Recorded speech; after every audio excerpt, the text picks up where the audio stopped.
El Señor Jesús le bendiga, mis amados hermanos, en Cristo Jesús, de la Iglesia del Señor en Versalles, Medellín, en toda el área metropolitana, en municipios cercanos de Antioquia, de todo Colombia y de cualquier parte del mundo que a esta hora se conectan con nosotros.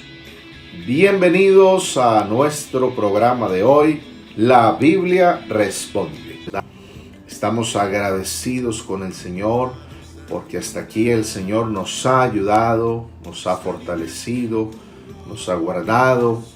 Hay momentos de preocupación, de ansiedad, pero Cristo sigue siendo nuestro estandarte, nuestra esperanza, nuestro refugio, y Él es el que nos consuela, nos conforta en el alma, con su palabra, con su espíritu, y también a través de ustedes, mis hermanos. Quiero decirles que los extrañamos, anhelamos verlos, anhelamos hablar con ustedes, anhelamos saber de ustedes. Ustedes pueden enviar sus saludos a través de este medio virtual, pueden escribir sus palabras de ánimo a las personas que ustedes quieran expresarles el cariño, el aprecio. Pueden escribir algún texto bíblico que les llame la atención y quieran compartir. Gracias por estar conectados con nosotros. Vamos a leer la palabra de nuestro Dios. En el libro de Éxodo, capítulo 35, verso 30 al 35. Todos en las casas leyendo libro de Éxodo, capítulo 35, verso 30 al 35. Esta es la sección La Biblia Responde. Así que si usted está interesado en seguir creciendo en el conocimiento, en la gracia del Señor, en conocer más de la palabra de Dios, este programa es para usted, esta sección es para usted. Quédese en nuestra conexión y juntos aprendamos más de nuestro Dios. Leamos todo la palabra del Señor, libro de Éxodo, capítulo 35, verso 30 al 35, que dice así. Y dijo Moisés a los hijos de Israel: mirad, el Señor ha nombrado a Bezaleel, hijo de Uri, hijo de Ur, de la tribu de Judá, y lo ha llenado el Espíritu de Dios en sabiduría, en inteligencia, en ciencia y en todo arte, para proyectar diseños, para trabajar en oro, en plata y en bronce, y en la talla de piedras de engaste y en obra de madera, para trabajar en toda labor ingeniosa. Y ha puesto en su corazón el que pueda enseñar, así él como a Aholiab, hijo de Ahixamach, de la tribu de Dan. Y los ha llenado de sabiduría de corazón, para que hagan toda obra de arte y de invención y de bordado en azul, en púrpura, en carmesí, en lino fino y en telar, para que hagan toda labor e inventen todo diseño. Gloria al Señor. Qué hermosa palabra del Señor la que acabamos de leer, que nos habla acerca de la construcción del santuario para el Señor, donde se destacaron unos hombres llamados Bezaleel y también Aholiab, a quienes Dios llenó con el espíritu de sabiduría para inventar toda clase de diseños, para trabajar en toda clase de materiales y así formar, construir ese santuario donde se manifestaría la gloria de Dios. El Espíritu de Dios es el que necesitamos hoy, que nos llene de sabiduría, de unción, de gracia, de conocimiento, porque hoy nosotros somos el santuario de Dios. Oremos al Señor para que Él nos dirija en esta oportunidad en esta transmisión en vivo, que sea de grande bendición, que estas preguntas, estas respuestas sean para fortalecer, acrecentar nuestra fe, nuestro conocimiento en Cristo Jesús. Oremos al Señor, mis amados hermanos. Soberano Jesús de Nazaret, digno eres tú de la gloria, la honra, la alabanza, la adoración. Gracias, Señor Jesús, por este tiempo que tú nos das para compartir con nuestros hermanos a través de esta red social. Oh Señor, rogamos tu dirección, tu bendición. Toma nuestras mentes por tu Espíritu, llénanos de gracia, de sabiduría, de poder. Conforta nuestra alma con tu presencia y con tu palabra, que mutuamente seamos edificados y que tu nombre sea engrandecido. Aleluya. Bendice los hermanos que llegan a esta conexión, los amigos. Oh Señor, da revelación a los amigos de tu palabra para que también sean salvos por tu gracia. En el nombre de Cristo Jesús. Amén. Aleluya. Gloria al Señor. Hoy estamos en la sección La Biblia Responde. Entonces voy a responder una pregunta que me hiciera el hermano Tomás Sosa de Gómez Plata, mi tierra, donde él me preguntaba acerca de los sacerdotes. Y me estaba diciendo, bueno, los sacerdotes de los que habla la Biblia, ¿qué clase de sacerdotes eran y hasta dónde era ese sacerdocio? Muy bien, la Biblia habla de sacerdotes levitas de la tribu de Leví, del pueblo de Israel. Recordemos que eran 12 tribus las que conformaban el pueblo de Israel. De esas 12 tribus, el Señor escogió una tribu llamada la tribu de Leví, para que fueran los sacerdotes de Dios y estuvieran en el santuario. De esa tribu de Leví escogió una casa para que de ahí fueran sumos sacerdotes, la casa de Aarón. Quiere decir que los demás eran sacerdotes asistentes o ayudantes en el santuario.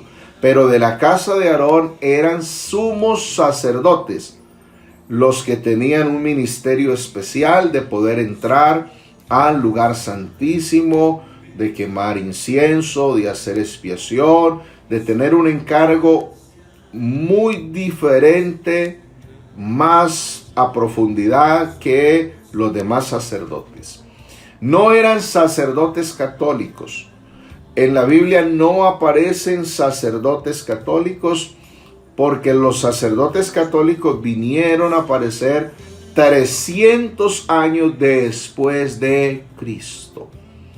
Es decir que antes de Cristo habían sacerdotes levitas y el sacerdocio levítico o arónico fue hasta Cristo, porque el sacerdocio de los levitas apuntaba era a Cristo. Los sumos sacerdotes que existieron eran figuras del gran sumo sacerdote Cristo. Entonces en Cristo se cumplió todo lo del sacerdocio levítico. Después de Cristo siguieron algunos sacerdotes en el templo hasta el año 70 que fue destruido. Pero ya lo que ellos hicieron era en vano, porque los sacrificios que ofrecieron los sacerdotes en el santuario, en el templo, estaban señalando al gran sacrificio de Cristo. Al venir Cristo, ya todos los sacrificios quedaron cumplidos en él. Amén, gloria al Señor. Bueno, ¿qué otra pregunta tienen por aquí los hermanos hoy? ¿Qué inquietudes tienen? Estoy saludando a Adriana María Muñoz, estoy saludando al hermano Nelson Pozo, a la hermana Andrea Rojas, a Ariana, estoy saludando al hermano Manuel Úsuga, le apreciamos, qué bueno que está ahí con nosotros. El hermano John Freddy Vargas nos pregunta: ¿los gentiles son descendientes de quién? Bueno, tenemos que ir, acuérdese, descendientes primero de Adán. Adán es cabeza federal de toda la raza humana. Luego también encontramos los descendientes de Adán, entre ellos está Noé. Recuerde que Noé tuvo 3 hijos, Sem, Can y Jafet.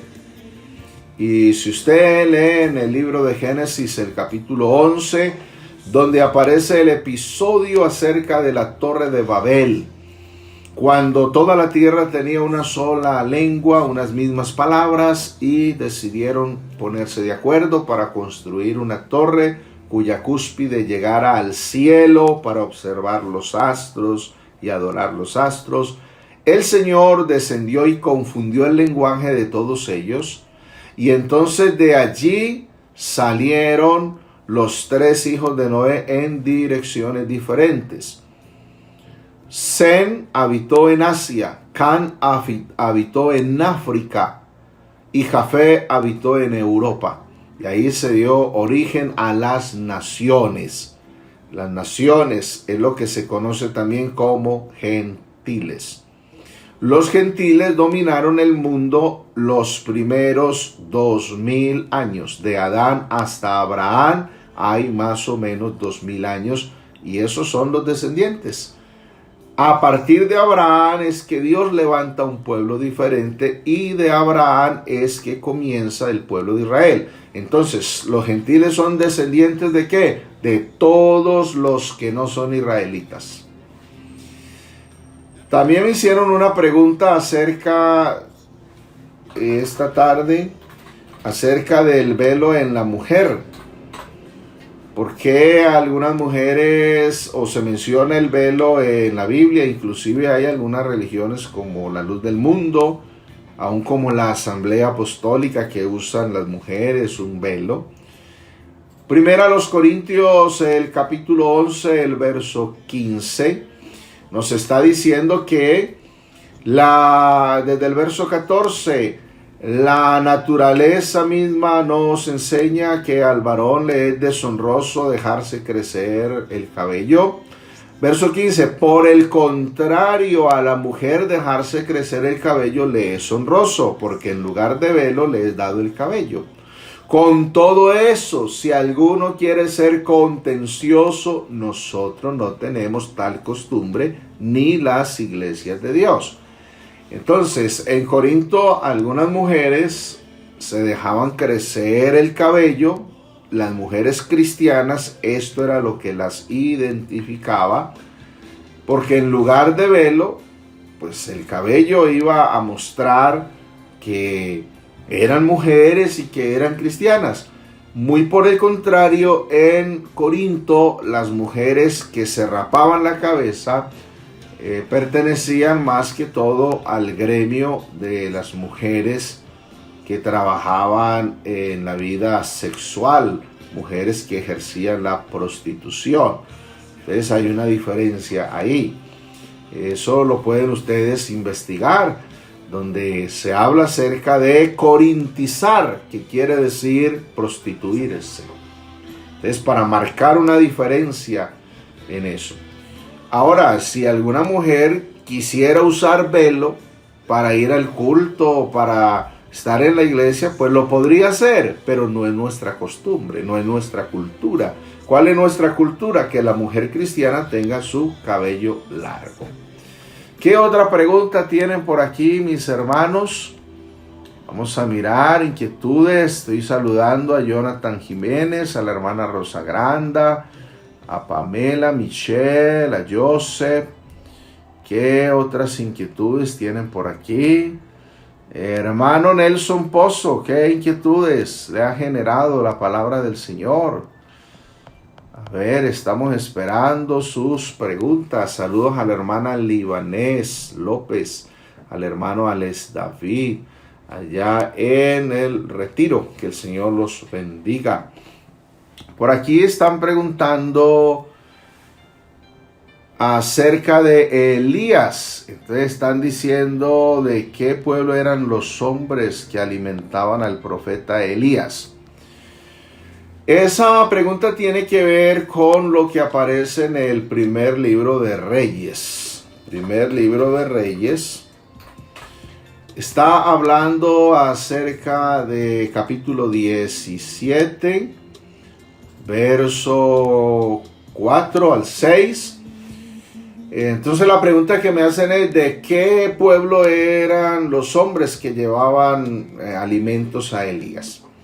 Elías vivió en una etapa difícil de sequía. Recuerde, 3 años y medio de sequía sobre el pueblo de Israel. Hambre, pastos secos, animales comenzaban a morirse. Y el Señor le dijo que fuera allá al arroyo de Kerib, donde Elías estuvo allí y fue alimentado milagrosamente. Entonces mire lo que dice el verso 4. El Señor le dijo: beberás del arroyo y yo he mandado a los cuervos que te den allí de comer. Y luego dice el verso 6: y los cuervos le traían pan y carne por la mañana y pan y carne por la tarde y bebían del arroyo. Entonces se ha enseñado y hasta se ha cantado que un cuervo aleteó bajando al arroyo, bajó y llevaba pan, llevaba carne. La Biblia no dice que era un ave. La Biblia no dice que era un ave. Ahora, el cuervo es un animal inmundo. Por lo tanto, si los cuervos estuvieran alimentando allí a Elías, hablando de las aves, quiere decir que esa comida estaría contaminada. Y Elías, como pueblo de Israel, como linaje santo, remanente fiel, no debía contaminarse con nada. El cuervo es un animal inmundo. Entonces allí cuervos no son aves. Cuervos son pueblos del desierto. Pueblos del desierto, beduinos. Ustedes pueden investigar acerca de esto. Son pueblos del desierto. Inclusive hasta gente que ni quería al pueblo de Israel, pero la orden que Dios dio fue a los cuervos, o sea, pueblos del desierto, o gente, hombres que alimentaran al profeta de Dios. Ese es el asunto. ¿Qué se puede decir? Que eran pueblos del desierto. Es lo que hay en comentarios, es lo que se ha investigado. Muy bien, ¿qué otra pregunta tenemos por aquí? Estoy saludando a Tatiana, estoy saludando a Luzdari Madrid, también al hermano Julián Contreras, a la hermana Lucivia Contreras, a la hermana Laura Martínez, a la hermana Ana María Ramírez, que reporta conexión desde Yolombó. Saludos a los hermanos que nos ven allá en Yolombó, los recordamos con cariño. La hermana Maribel pregunta acerca de Santiago capítulo 1 y el verso 11. Santiago 1, verso 11. Es un texto que está dedicando. Sí, está dedicando, es un texto. Bueno, no está haciendo pregunta. Santiago 1, 11. Claro, todo va pasando. Aún los más acomodados de este mundo van pasando, y esta situación que tenemos ahora entonces ha afectado a todos. El hermano Tomás nos pregunta: los escribas y fariseos, ¿qué función cumplían y qué Dios adoraban? Bueno, los escribas y fariseos adoraban al Dios de Israel. Los escribas eran como secretarios. Primero se llamaban escribas, luego se llamaron soferín, que eran encargados de transcribir y de hacer copias fidedignas de la ley, de la palabra de Dios, o lo que en hebreo se llama la Torá. Ellos fueron encargados de hacer copias lo más fieles posibles. Eran dedicados a escribir a mano. En ese tiempo no habían máquinas, no habían computadores, no había imprenta. Entonces la labor que hicieron los escribas fue realmente admirable. Eran también conocedores del texto sagrado. Los fariseos era una secta religiosa. En los días de Cristo estaban los fariseos y estaban los saduceos. Los fariseos eran los radicales. Los fariseos eran más liberales, de un pensamiento más libre. Los fariseos eran muy dados a la ley, muy apegados a la letra. Los fariseos creían en el tema de los espíritus, de los demonios, mientras que los saduceos no creían ni en la resurrección ni nada. Tanto escribas como fariseos, como saduceos, como principales sacerdotes se pusieron de acuerdo para crucificar a Cristo. ¿Qué otra pregunta tienen por aquí los hermanos? Estamos recibiendo preguntas, inquietudes que tienen los hermanos. Aún los amigos también pueden escribir sus preguntas, sus inquietudes.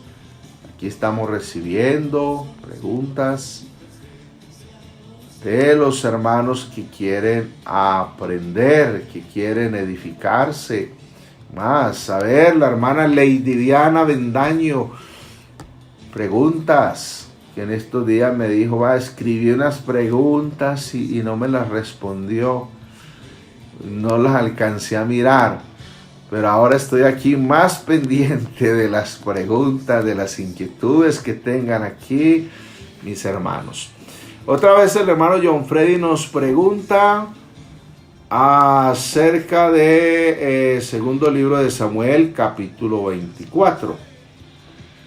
Segundo libro de Samuel, capítulo 24. ¿De qué Dios? Bueno, entonces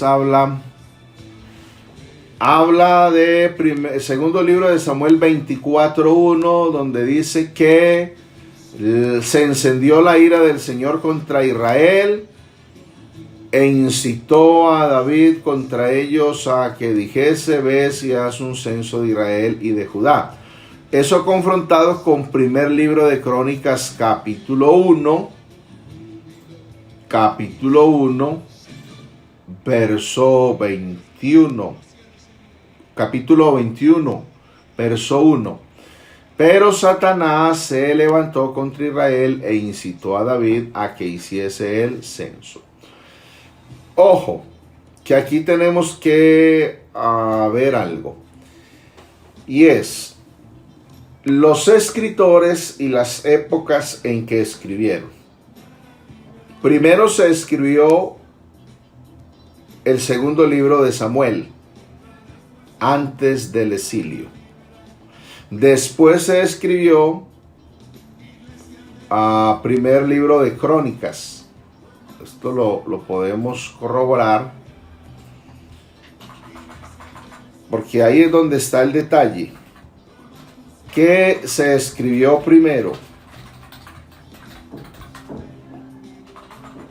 ¿Qué se escribió primero? Si se escribió Samuel o Crónicas. Si se escribió Samuel o Crónicas. Entonces, ¿qué ocurre? Antes del exilio, se le atribuía que todo lo bueno y lo malo procedía de Dios. Después del exilio, ya es que se le atribuye entonces al Satán también cosas. Entonces hay ahí como una aparente contradicción, pero realmente la Biblia no se contradice. Vamos a mirar aquí. ¿Qué se escribió primero? ¿Los libros de Reyes, los libros de Crónicas o los libros de Samuel? Entonces ahí es donde tenemos que nosotros ubicarnos y mirar en la palabra del Señor y también en la historia, ¿sí? Entonces, se escribe primero el libro de Samuel. Es lo que se escribe primero, el libro de Samuel. En el libro de Samuel se le atribuye a Dios lo bueno y lo malo antes del exilio.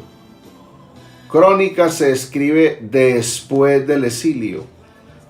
Y entonces ya después del exilio se atribuye a Satanás esa influencia que fue lo que hizo que David estuviera censando el pueblo y se provocara entonces la ira de Dios. Es como lo que podemos tener por ahora, ¿sí? ¿Qué más tenemos por aquí? Mi hermano Freddy Bustamante nos pregunta: si una persona es estilista y su trabajo es pintar uñas y se convierte al Señor, ¿puede seguir haciendo esta labor? Claro que puede seguir haciendo esa labor. Eso es una manera de él ganarse la vida. Y pues eso de pintarle las uñas a la gente, no tanto a la gente de la iglesia, pero a la gente inconversa que le gusta, pues no le veo a eso como problema en ese sentido. Entonces no hay problema. Eso es.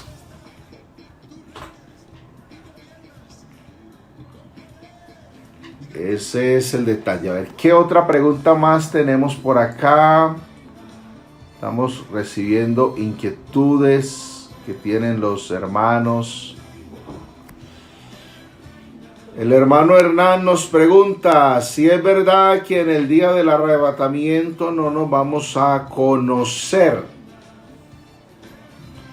Bueno, recuerde un asunto. En el arrebatamiento de la iglesia, entonces hay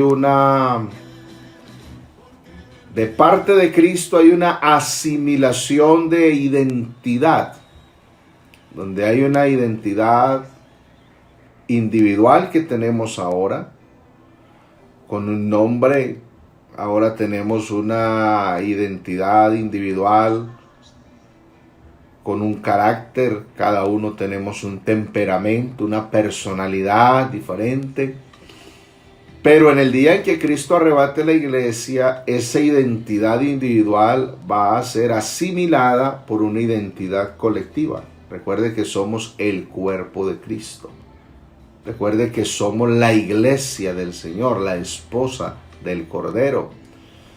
Entonces, decir que allá, bueno, voy a ver a una persona en especial que yo quiera ver. El tema de la glorificación es bastante amplio, bastante profundo, porque en el Evangelio de Mateo, o en los evangelios, se habla de los patriarcas sentados en el reino de Dios, comiendo pan a la mesa. A buscar este texto.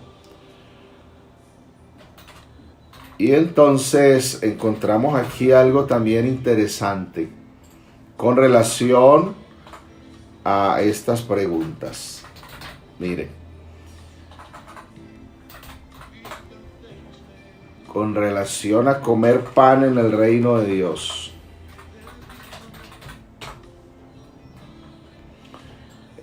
Cristo lo dijo.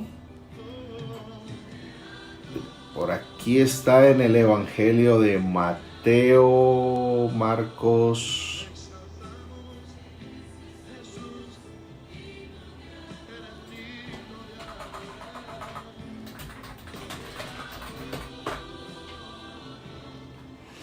Comer pan en el reino de Dios. Hay algo acá bien interesante. Mirando aquí esta escritura.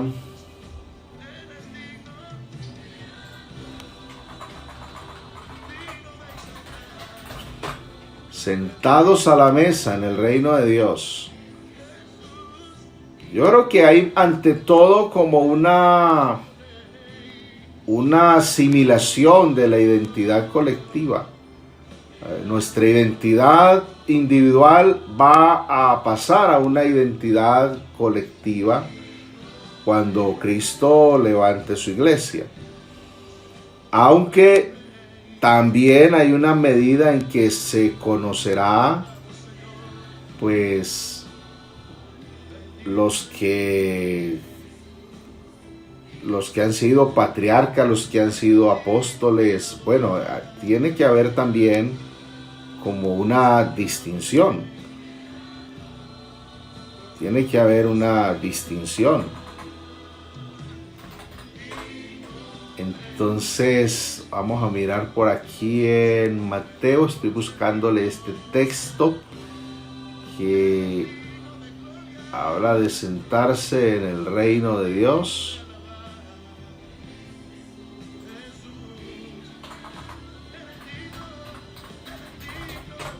Sentarse a comer pan en el reino de Dios. Deme un momentico aquí, hermano Hernán.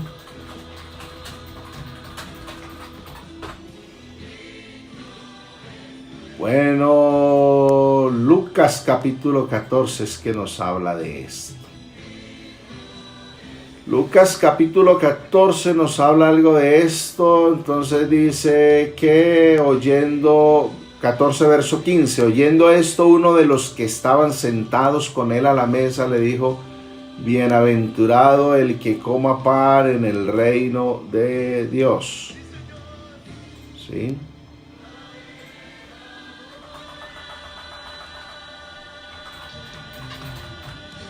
Bienaventurado el que coma pan en el reino de Dios. Y por aquí en el Evangelio de Mateo hay un texto que quiero compartirle. En el de Lucas 16:30, que también nos podría servir como algo de referencia. Cuando se habla del rico y Lázaro, bueno, aquí se habla como de una diferencia. A ver, hay una asimilación de una identidad colectiva a la identidad de Cristo, es decir, vamos a tener el carácter de Cristo, pero a la vez se conservará en cierta forma como una identidad individual.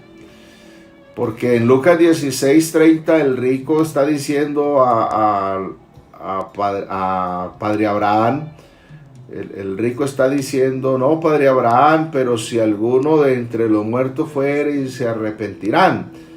Y entonces Abraham dice: no, si no oyen a Moisés y a los profetas, pues tampoco se persuadirá, aunque alguno se levante de los muertos. Hablando pues de los escritos de Moisés y de los escritos de los profetas. Entonces, lo que puedo decirle es que hay una asimilación de nuestra identidad individual a una identidad colectiva, pero se podrá conservar también como algo de la identidad individual. Algo tiene que haber, algo de la conciencia de nuestra, de que nos arrepentimos, creímos al Señor, de que nos predicaron el Evangelio. Entonces sí, tiene que ver algo de eso, también de la identidad individual. Bueno, por aquí, ¿qué otra pregunta tenemos? Por aquí pregunta el hermano Ángel Ríos: ¿de dónde sacó la Iglesia Católica el voto de pobreza? Si Dios a la verdad es Dios de abundancia. Bueno, el tema del voto de pobreza, eso ellos lo han sacado de las tradiciones que se han inventado y de las órdenes de monjes y de monjas que han hecho.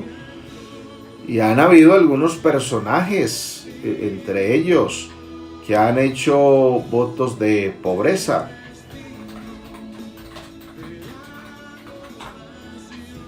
Entonces,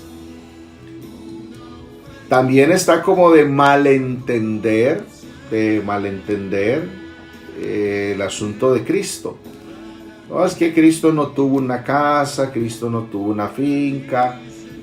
Bueno, Cristo vivió en humildad, como hombre, pero a la verdad Él es el dueño de todas las cosas.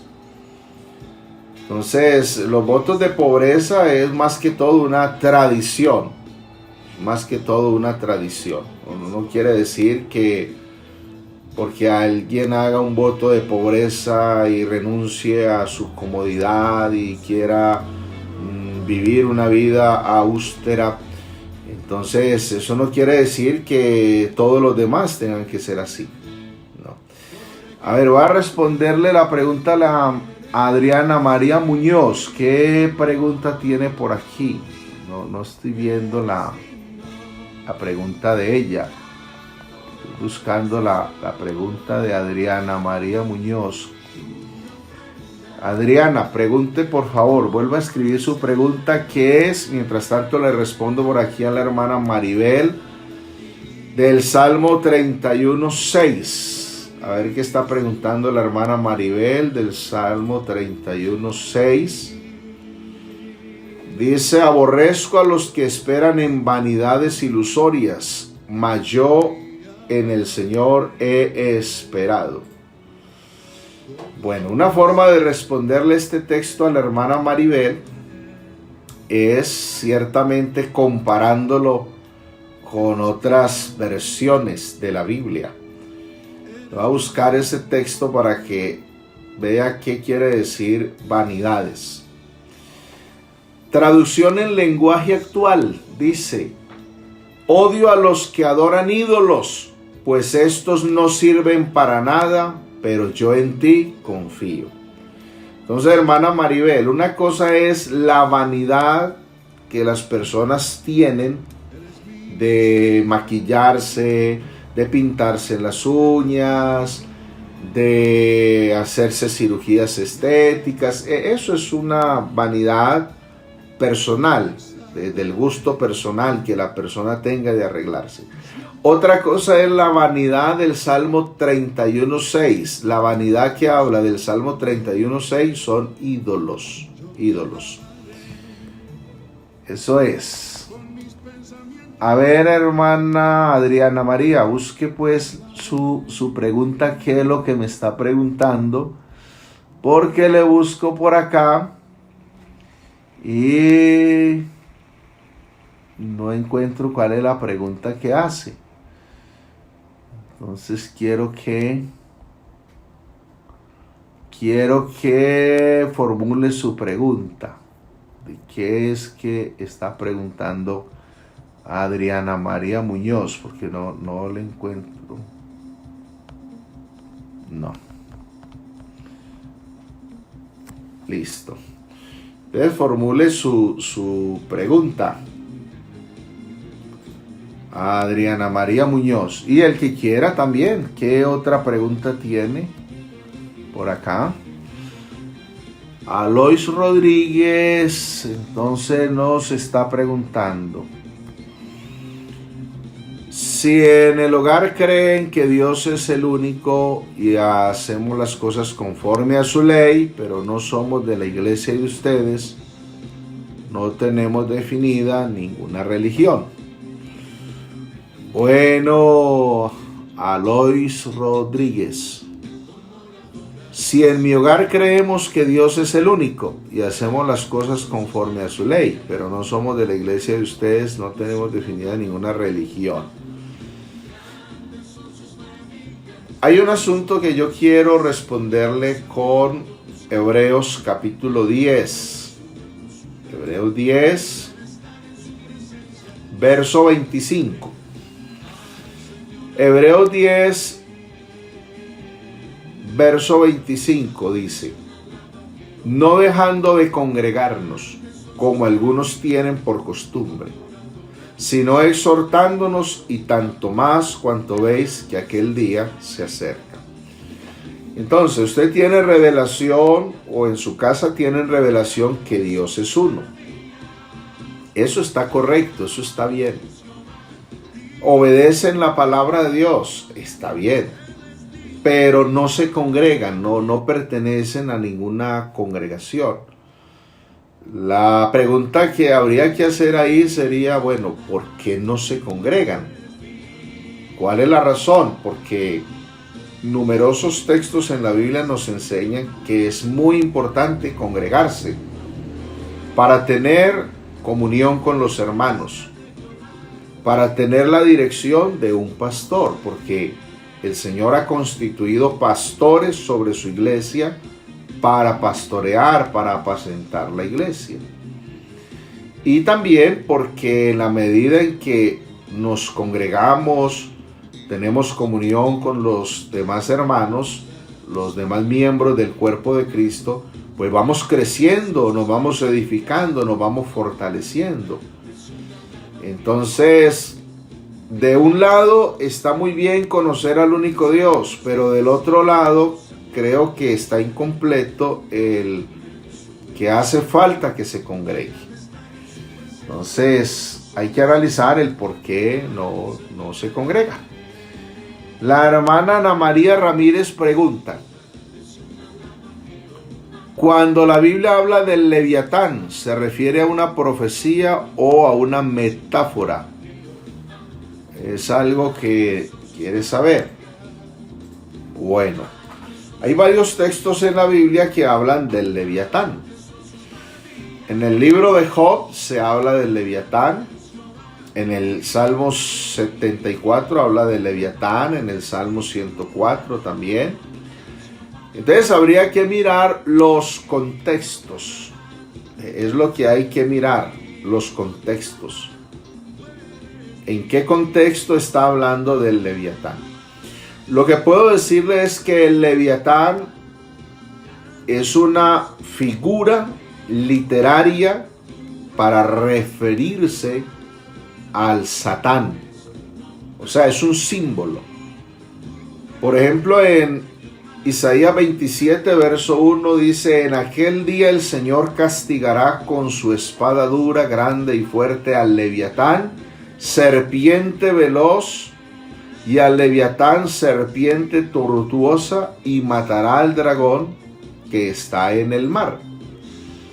Entonces, esto tiene una connotación más que un animal. Tiene que ver con el tema del Satán. Entonces, lo que hay que mirar es los contextos en que aparece la palabra Leviatán. También el Leviatán puede referirse a una clase de monstruo marino. Entonces, ahí es que analizar bien qué contexto contiene esa palabra. Vamos a responderle por aquí a Adriana María Muñoz. Quiere avanzar en el conocimiento de Dios. Está muy insegura de no agradarle a Dios con lo poco que entiende. Bueno, Adriana María Muñoz, lo primero que usted debe entender es que usted es pecadora. Todos los seres humanos hemos pecado. Y usted necesita arrepentirse. Arrepentirse es dejar de hacer lo malo. Puede entender usted que ha ofendido a Dios, que está lejos de Dios, pero que Dios la está llamando en este tiempo, y hace tiempo atrás la ha estado llamando por medio de la predicación del Evangelio, por medio de la evangelización que los hermanos han ido a llevarle. Usted necesita arrepentirse y convertirse al Señor para ser salva. Usted está perdida y necesita la salvación. Entonces, eso es elemental, es básico, el arrepentimiento. Ya hay otras cosas, el conocimiento de la doctrina, el servicio a Dios y muchas otras cosas. Usted las va a ir comprendiendo en la medida que va caminando con Cristo, porque uno comienza a caminar con Cristo y todo no lo entiende inmediatamente, todo no lo sabe inmediatamente. Es en la medida que vamos caminando con Cristo que Él nos va revelando más y más de Él, y nos vamos perfeccionando para agradarle a Él. Por aquí hay el hermano Oliver David nos pregunta: acerca de Mateo 10:23. Vamos a mirar Mateo 10:23. 10:23. Nos pregunta el Señor a los discípulos que no terminaran de anunciar el Evangelio antes que venga el reino del Hijo del Hombre. Dice: cuando os persigan en esta ciudad, huid a la otra, porque de cierto os digo que no acabaréis de recorrer todas las ciudades de Israel hasta que venga el Hijo del Hombre. Bueno, está hablando de la persecución. Ojo aquí, hermano Oliver David. Mateo capítulo 10 es la comisión dada por el Señor a Israel.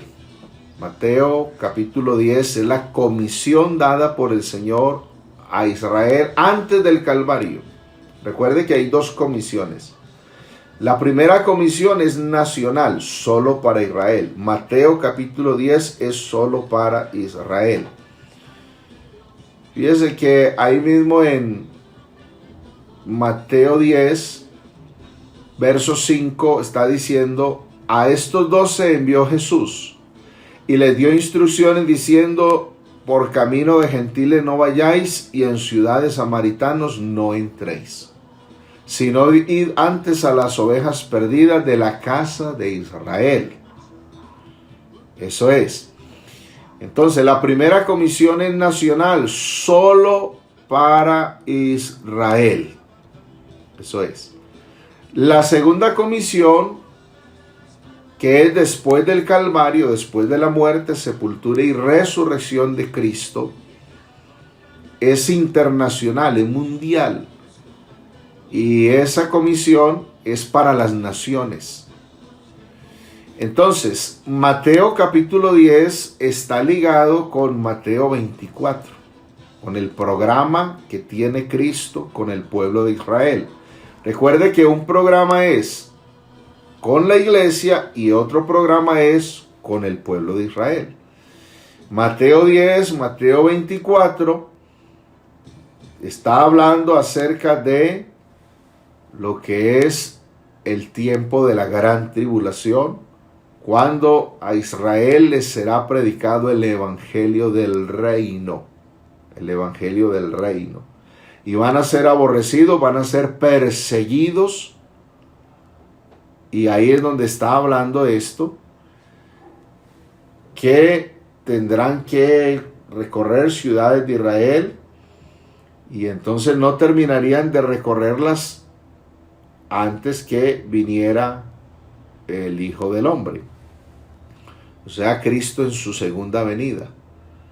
Todo el contexto nos está hablando de la persecución que va a haber para el pueblo de Israel, y a ellos se les dice: el que persevere hasta el fin, este será salvo. Muy bien. Por aquí preguntan acerca de la muerte de Caín.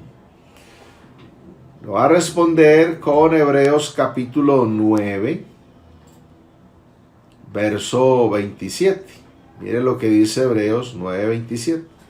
Y de la manera que está establecido para los hombres que mueran una sola vez y después de esto el juicio. Eso quedó establecido ¿desde cuándo? Desde que Dios le dijo a Adán que el día que pecara, ese día moriría. Comenzaría a morir espiritualmente y también materialmente. Que Dios puso una señal sobre Caín para que el que lo encontrara no lo matara, pero eso no quiere decir que Caín iba a vivir para siempre. Eso no quiere decir que Caín no iba a morir.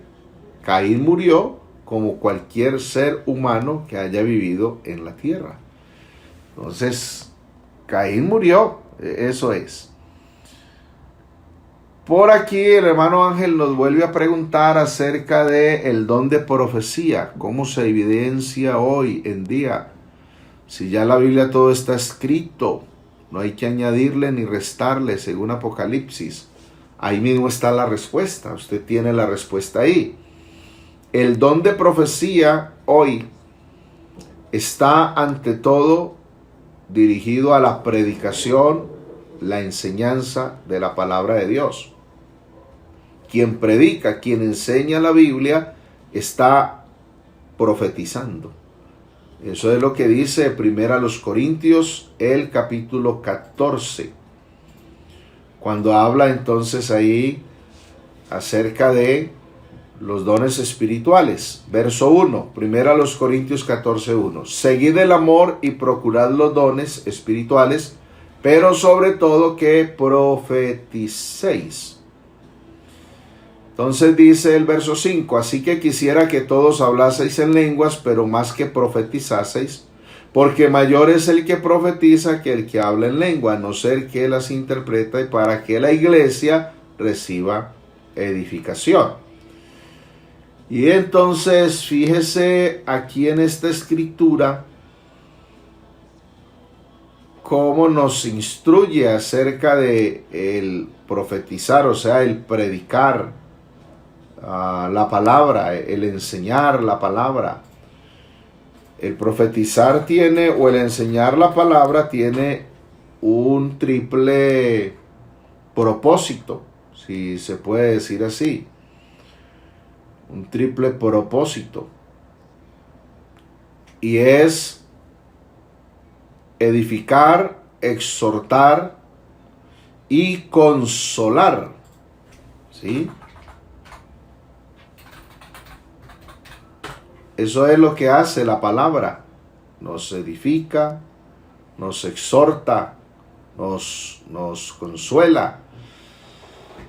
Entonces, hay profetas en este tiempo, los que predicamos. Mire ahí, 1 Corintios 14, verso 3.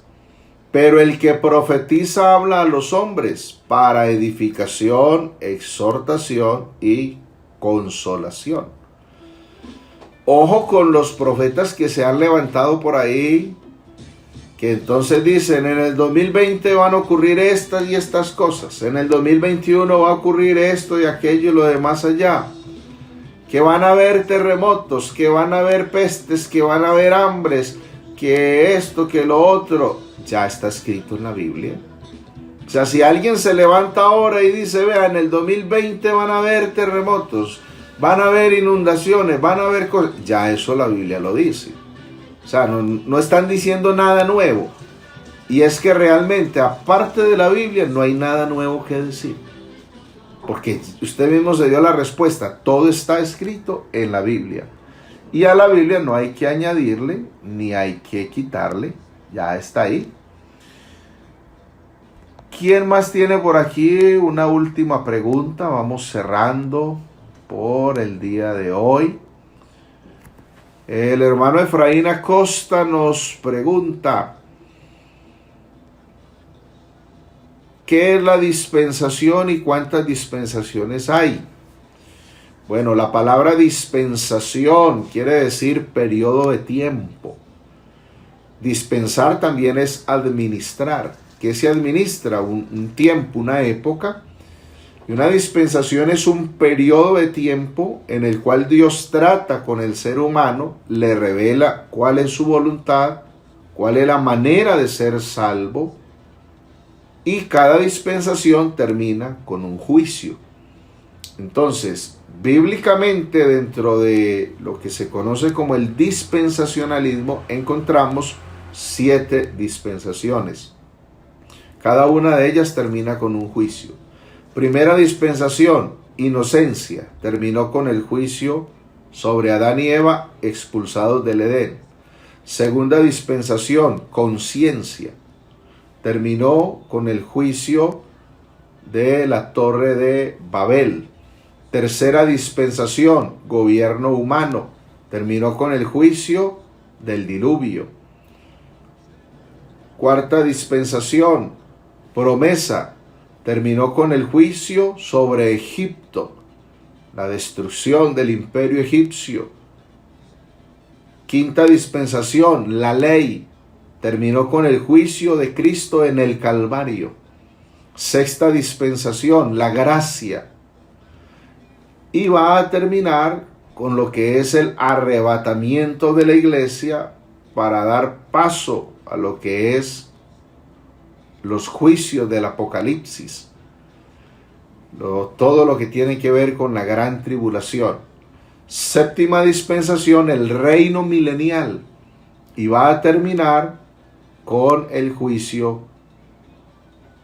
sobre el Satán, lo que es la guerra de Gog y Magog.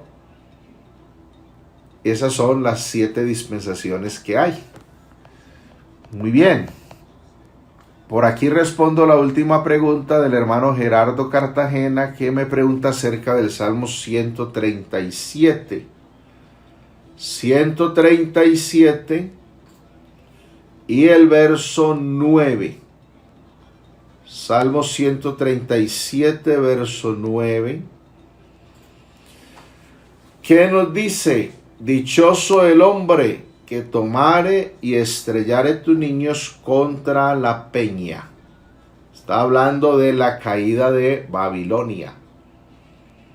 Eso es una profecía que tiene que ver con la caída de Babilonia.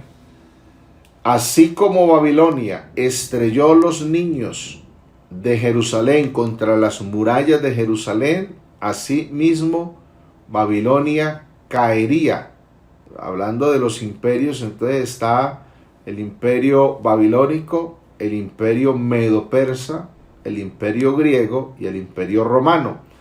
Entonces el imperio medo-persa, una noche, mientras los babilonios se emborrachaban y ofrecían culto a sus dioses y profanaban los vasos sagrados, los medo-persas secaron el río Éufrates y se metieron por el cauce del río, entraron a Babilonia y los destruyeron a todos y estrellaron los niños contra la peña. Eso es. Bien, mis hermanos, hemos llegado al final de la transmisión en vivo de hoy. La Biblia responde. Que el Señor los bendiga. Vamos a orar en el nombre del Señor Jesús. Señor Jesús, te damos gracias. Eres bueno, grande, poderoso, digno de alabanza y adoración. Gracias por permitirnos compartir este tiempo con nuestros hermanos aquí de Versalles, Medellín, y también de otros lugares que se han conectado con nosotros. Gracias, Señor, porque tú nos edificas con tu palabra, nos instas a aprender, a escudriñar, a conocer más de tu palabra. Te damos la gloria, la honra y la alabanza y pedimos que guardes tu iglesia en paz, que protejas cada uno de tus hijos en el nombre glorioso del Señor Jesús. Amén. Aleluya. Mis hermanos, el Señor los bendiga, los amo de corazón.